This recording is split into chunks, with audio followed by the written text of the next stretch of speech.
Hello everyone, welcome back to OCD Recovery's YouTube channel. Today I'm going to cover a topic that gets talked about quite frequently in the Facebook group. Rob has made plenty of videos on that. Before I go any further, if you could please subscribe down below. As I mentioned in all the videos and all the other people who do videos, there's lots of videos going up on the channel, multiple different people, bringing on new people. One of the newer people, Brianna, talking about how somatic OCD has linked with health OCD and stuff like that. We have people like Sam talking about his POCD, Jade talking about pregnancy with birth, the difference between her pregnancy she just had a couple months ago versus her original pregnancy and how things have changed and getting under her fears. And then the typical people like me, Hannah, Oliver, Sadie, and stuff like that. So today I wanted to talk about the topic, do I ignore my thoughts?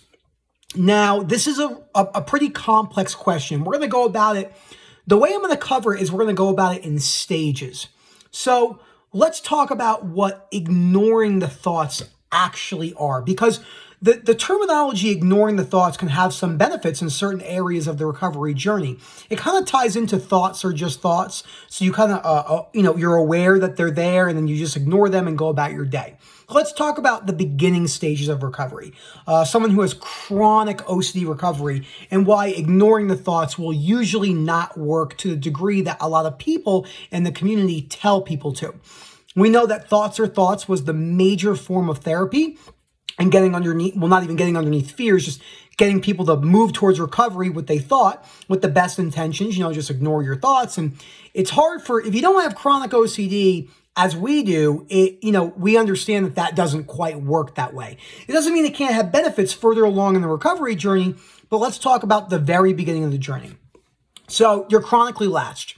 You're severely afraid of a sensation, noticing it forever. You're severely, I just ate almonds.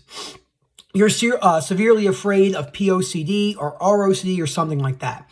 The reality is, you will not be able to ignore the thoughts more than likely, maybe arbitrarily 10%. So when you're chronically latched, you are absolutely deathly afraid of, say, a POCD fear, or say, we'll use myself as a somatic OCD fear. You're absolutely deathly afraid that you're going to be aware of this sensation for the rest of your life and it's going to interfere with everything.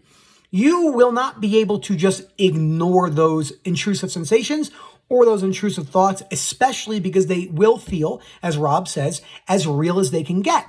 And it's really hard to understand that unless you've experienced it. I always use this. And the reason why I say this so much is my buddy is recovered from alcoholism. And he said to me, it's not that other people can't help us. It's just that that person knows what it's like to be homeless or be in the bottom. So we have a very unique aspect. It's not that one or the other is better. It's just our viewpoints and our perspectives might be a little bit more precise when we understand that this ignoring the thoughts might not be the best option in the beginning of OCD recovery. So you're chronically latched. You're being told that thoughts are thoughts and you can just ignore your thoughts. So let's say you ignore your thoughts, okay? Let's say, I cheated on my boyfriend. I cheated on my boyfriend. I cheated on my boyfriend. Now you're trying to agree, I didn't cheat on, or, you're trying to disprove and analyze, aka taking part in compulsive rumination. And what's happening is OCD can always morph around that. So what happens if you did cheat? What happens if you did it when you were asleep? What happens if you did it when you were drunk and you didn't remember? This is why when you develop unconditional self-life and other acceptance, OCD has no platform to grab hold of because you accept the worst case scenario. So let's talk about what we do when ignoring the thoughts just doesn't work anymore. So we all have core fears. We see this, anecdotally speaking, that people with chronic OCD have very, very strong irrational beliefs. And those irrational beliefs are basically the fuel that fuels the OCD cycle. So my irrational belief was, if I notice my sensations for the rest of my life will be ruined. Then I had an irrational belief that I don't ever want to notice the sensations again. I'm going to blink. I'm going to salivate. I'm going to swallow. So it wasn't the actual sensation that was scaring me. It was the thought, the fear of being stuck forever, and the fear that Rob has touched on and many other people. So when you start looking into the core fear, this is when ignoring the thoughts per se can be a little bit more beneficial. So let's say you've read the reading list, okay? Maybe you read the books twice. in a non-compulsive manner. You've watched a decent amount of videos. Maybe you have or have not attended a webinar or a one-on-one, or you're working with someone who does, a coach, a therapist, a psychologist, a psychiatrist, talking with friends, and you get a pretty good grasp. Once you understand your fear and your core fear, you can move throughout your whole entire day in trying your best not to engage with the thoughts. Because what happens is, in the beginning, and this is very misunderstood, if you're just deliberately trying to just thoughts are thoughts and ignore the thoughts, this is actually, not always, but can be used as a compulsive avoidance behavior. Now let's think about this for a second. You're not going to be able to ignore the thoughts when they're pouncing away 24/7, especially with chronic anxiety like myself. Mine was not so much intrusive thoughts, more so physical anxiety symptoms 24 hours a day, every second of the day. You can't ignore that. It's too attention grabbing. It feels too real. This is why acceptance is key. But once you've worked on acceptance, when it tries to throw like a jab at you, maybe, in the eighth boxing round, maybe a year and a half in the recovery, you could say you might get caught for a second or two, maybe even a day, but then you're like, oh, all right, well, I understand the tools now. I can just ignore this and go throughout my day. Because you've developed unconditional self-life and other acceptance. You've moved with uncertainty. You've been using someone who understands OCD. You've done the work yourself. And I do want to touch on this, even though it doesn't have to really do so much with this topic. Recovery comes from you. I see a lot of people in the group, they want other people to give them all the advice, almost as if they're going to make them recover. Recovery comes from you, fully, 99%. The 1% is just the educational part. All the moving throughout the day, dealing with uncertainty and uncomfortable feelings comes from you. So now let's say you're farther in recovery, okay? A little bit like I am. I've been working on recovery for 15 months, okay? I have had chronic OCD for 2.5 to almost 3 years. So where I am now, if I have a really bad day, I can, ignore those thoughts and use the thoughts are just thoughts, in a way to where it's not going to latch as much because I understand unconditional self-life and other acceptance. If you don't understand those tools laid out from the framework by Dr. Albert Ellis, the creator of cognitive behavioral therapy, ignoring the thoughts is only going to get you so far. And this can be a little problematic for people. It tends to leave people really stuck because they'll say, I'm trying to ignore my thoughts, but I can't ignore my thoughts. Well, we understand that. I understand you are not going to be able to ignore your thoughts when they're blasting at the frequency that they're blasting at. I mean, it's just boom, boom, boom, boom, boom, boom, boom. So, and another thing, this is a really important, I've been waiting to talk about this one point. Ignoring the thoughts is not an internal surrender. Think about what I just said. Ignoring the thoughts as a main form of recovery tool is not acceptance. It's still an internal guard. And once that internal guard is up, it's actually pretty difficult to get yourself out of that cycle because you're like, I'm ignoring the thoughts. Now you're getting mad at yourself. I'm ignoring the thoughts. Why isn't this going away? And it doesn't work like that. Acceptance is a perspective shift that might take a couple years for some people. It's more than likely going to take me a few years because I'm not fully recovered and I've been working on recovery for 15 months. So every single person is different. Some people might get the tools in 3, 4 months, 6 months to be solid. Might need a checkup here and there. Everyone is different.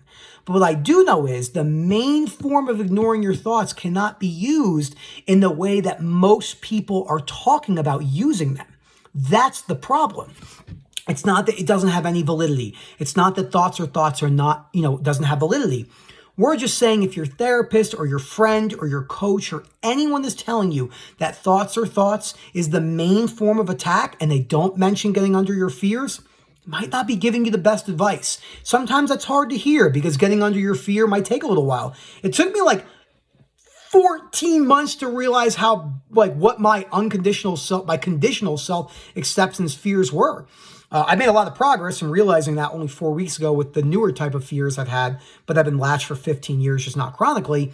But the reason why I'm making progress a little bit faster on this particular part of my journey is because I've understood the tools. I actually have How to Stubbornly Refuse right next to me because I'm reading it again for the third time. But the more, maybe I would go back and read the books every 6 months or a year or so, and I get to, the more rational I become, I pick certain things up, and I think to myself, wow, that's really cool. So again, let's just, talk about the whole entire thing so far because we're almost at 10 minutes. Thoughts are thoughts, and ignoring your thoughts has a place. In the beginning, when you're chronically latched, haven't seen too many people use that as a main tool and see great relief. That's not saying it can't be great, can't give you symptom relief, but not going to get under those fears. You will need to engage with the thought, the core fear, in a non-compulsive manner as best as you can when you dispute your rational beliefs and realize that, okay, even if I was aware of I want to show you two different things. This is important. Everybody salivates, correct? It's not going to let you off the hook. That's a bit, only a couple people know that. It's not going to let you off the hook. It's, even if I notice my saliva for the rest of my life, every moment of every day, I can still do everything I want to do.